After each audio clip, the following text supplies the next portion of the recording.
Ito yung some driving tips po sa ating mga gear. Meron po tayo dito parking, R, reverse, and neutral, drive. Ngayon, dito po sa ating sa automatic transmission, yan, meron po tayong ginagamit na manual transmission. Yan, ginagamit po natin yan during sa uphill situation. Kapag po doon sa uphill, dito po natin itong ginagamit natin. Dito sa left side na ating gear ng ating automatic. Nang sa ganon, hindi po hirap yung ating engine para siya ipataas. Lalo na during sa mga uphill.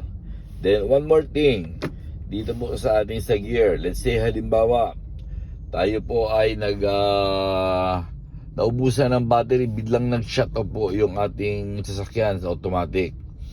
Ngayon, sa natural, nakadrive yan, titigil po yan dito sa gitna ng kalsada.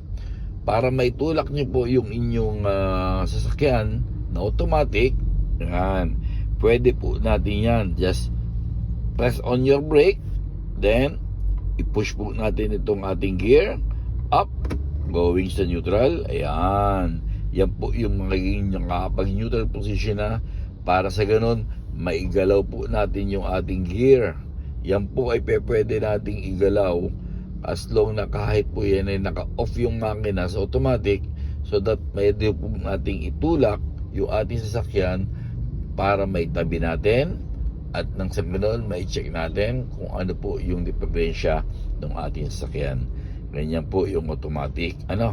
Hindi po yan na sakaling hindi, yan po ay pwede nating i-shifting pa yung gear unless yan po ay nakalock na ng park. Pag po yan ay nakapark na, yan, hindi na po natin yan may gagalaw. Pero kung inabot po tayo during nandun po tayo sa driving position, gear, yan, pwede nating ilipat yan papuntang neutral, nang sa ganon maigalaw po natin yung ating sasakyan at may tabi natin nang mas safe po tayo sa atin sa kalsada. Okay, yan po muna uli ating driving tips for today. Just like and subscribe. This is George Banta. Thank you.